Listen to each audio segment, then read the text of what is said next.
A forma mais simples de resolver este problema, portanto o problema da secção crítica, apresentado aqui neste exercício, é através do uso de um mutex ou de um lock. Portanto, um mutex assegura a exclusão mútua no acesso a uma região crítica. Esta propriedade garante que se um processo está a executar na secção crítica, mais nenhum processo pode estar a executar nesta secção. O módulo Multiprocessing do Python oferece esta ferramenta de sincronização através da função lock. Portanto, eu vou incluir aqui esta função. Portanto, quando nós queremos proteger o acesso a uma região crítica, nós agarramos ou fazemos o acquire do lock mutex e quando saímos da região crítica libertamos o dito mutex. Então vamos ver aqui neste exemplo. Vamos então definir um mutex e depois aqui a região crítica é esta aqui, portanto é esta variável partilhada, é esta alteração que vai causar os problemas. Portanto, antes de qualquer processo alterar a variável partilhada, vai ter de agarrar, no fundo, o lock, vai ter de fazer o acquire do mutex e depois, quando deixa de utilizar a variável partilhada, de forma a permitir que outros a possam atualizar, vai fazer o release do mutex. Okay? E apenas com esta alteração está resolvido o problema. Vamos então testar. Ok. Demora um bocado mais uma vez, são muitos processos, 500 processos. Vamos ver qual é que é o resultado. O esperado seria 500. Está lentinho. E 500, aí está. Portanto, podemos correr mais uma vez, só mesmo para garantir que está tudo bem. Há de ser 500 novamente. E aí está. Portanto, 500 mais uma vez. Tudo correto. O segundo mecanismo de sincronização que vamos estudar nesta aula é o semáforo. Um semáforo é uma ferramenta mais sofisticada do que o mutex. Além de permitir garantir exclusão mútua no acesso a um recurso partilhado, tal como o mutex faz, o semáforo pode resolver outros problemas de sincronização entre processos. Portanto, o semáforo é uma variável inteira que, tal como o mutex, só pode ser acedida através de duas operações. Portanto, considerando a API do módulo Multiprocessing do Python, mais uma vez, as operações acquire e release. Portanto, a operação acquire testa se o semáforo tem o valor 0.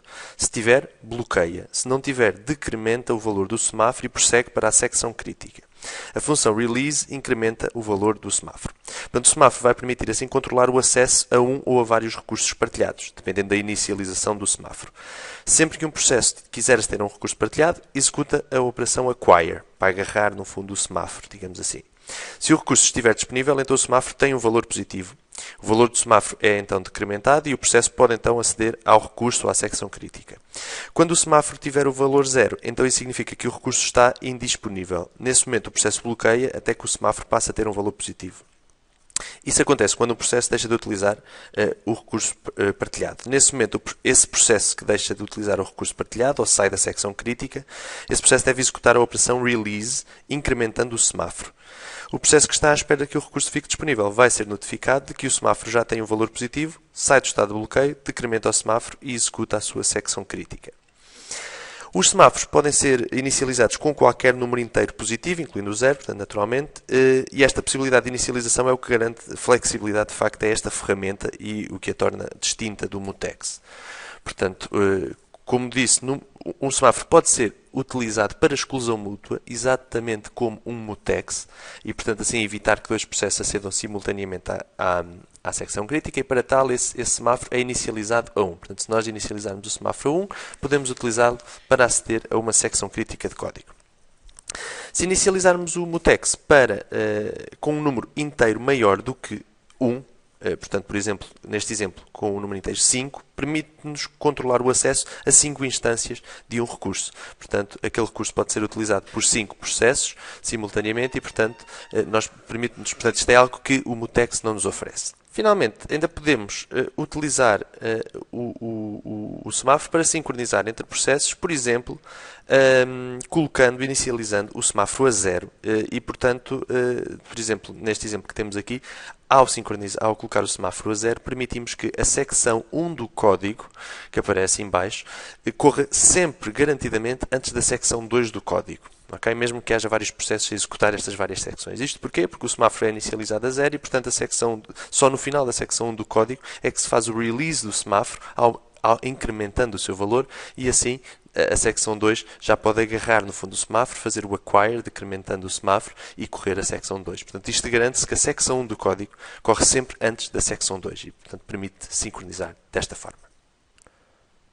Vamos agora dar um exemplo de como a utilização de semáforos nos permite resolver então este problema da exclusão mútua que apresentámos no início deste vídeo.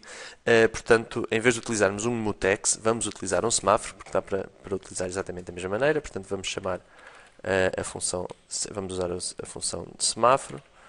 E, portanto, a única alteração de facto a fazer no código é esta, semáforo, e inicializá-lo com o valor 1. Okay? Vamos correr. Portanto, à partida, o semáforo inicializado a 1 funciona exatamente como um mutex e, portanto, o resultado esperado é, de facto, 500. Mais uma vez, só para garantir que está tudo bem.